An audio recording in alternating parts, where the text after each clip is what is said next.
Hello friends, let us now learn some important points about the Kawasaki's disease. In Kawasaki's disease, this is seen in children less than 5 years of age. And here the criteria is there is red eyes, that is conjunctivitis is seen.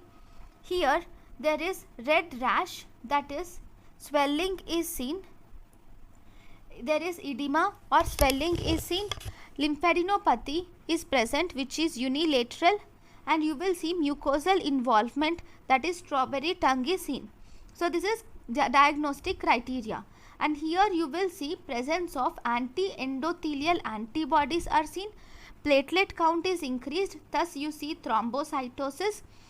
This is the most common cause of death in children, and in less than 5 years it causes thrombosis of coronary arteries leading to myocardial infarction leading to death.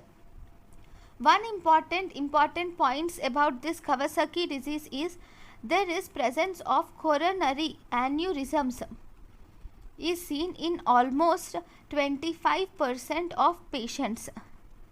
This coronary aneurysms can be as big as almost 8 millimeters internal diameter. Then in this Kawasaki's disease, there is no diagnostic test in this Kawasaki's disease. There is no diagnostic test at all. Okay. Even if we do, because it causes lymphadenopathy, lymph node biopsy can be done. But the problem here is that it is not useful.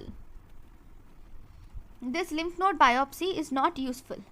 So if you see the WBC count shows these are increased with neutrophil predominance, that is with neutrophilia. So there is increased WBC is seen with increased neutrophils.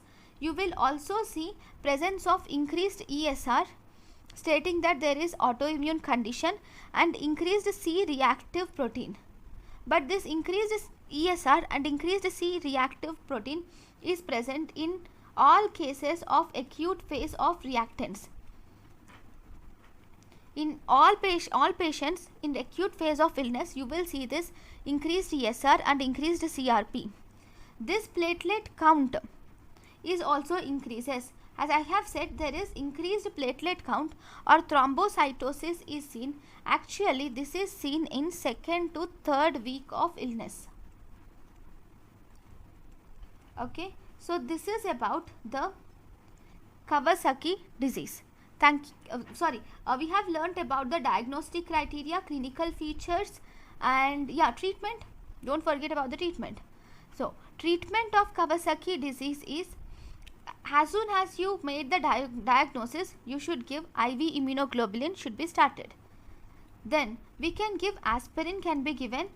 In the beginning, you will give high dose of aspirin, and followed by you will decrease the dose of aspirin later.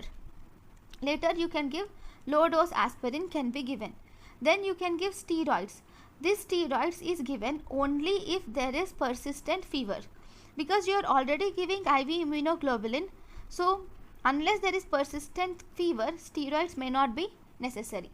So this is about the Kawasaki disease. Thank you for watching.